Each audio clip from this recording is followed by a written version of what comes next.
In Canada, I've told a lot of stories about Indigenous people, and a lot of the stories kind of come up on the similar themes. So there's stories of high rates of suicide, or missing and murdered Indigenous women, or people who have been affected by the 60s scoop or residential schools, or there's the higher rates of incarceration and the higher rates of poverty, and all of these social metrics that show that something's not well.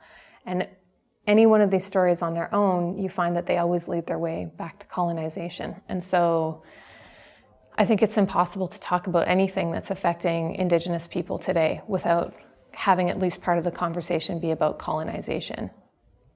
When I did go to Standing Rock, I had the intention of refocusing or broadening the picture a little bit. I think that a lot of people were focused on the pipeline, and the pipeline is important, and the pipeline was definitely central to the story. But a lot of it comes down to land use issues and the fact that the treaties have not been properly honored.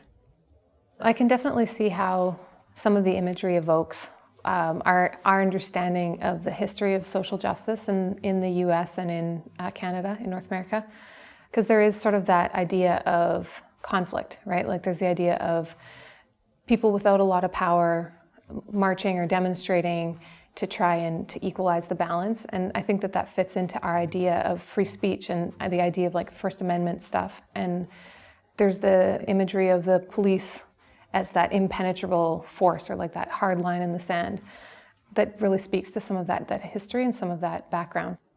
I do want to say though that for the Indigenous people, for the Lakota, Nakota, Dakota, they don't see it as protest. It's not about protesting. It's not about the right to anything other than them trying to forward their Indigenous treaty rights. They're asking for recognition of the treaties that were signed. There was a few boundaries, but when you approach people with humility and respect, and you pay attention to the boundaries that they tell you about, then they can open up and start to tell you their stories. And I think it also helped a lot in terms of building trust that I showed up for extended periods of time.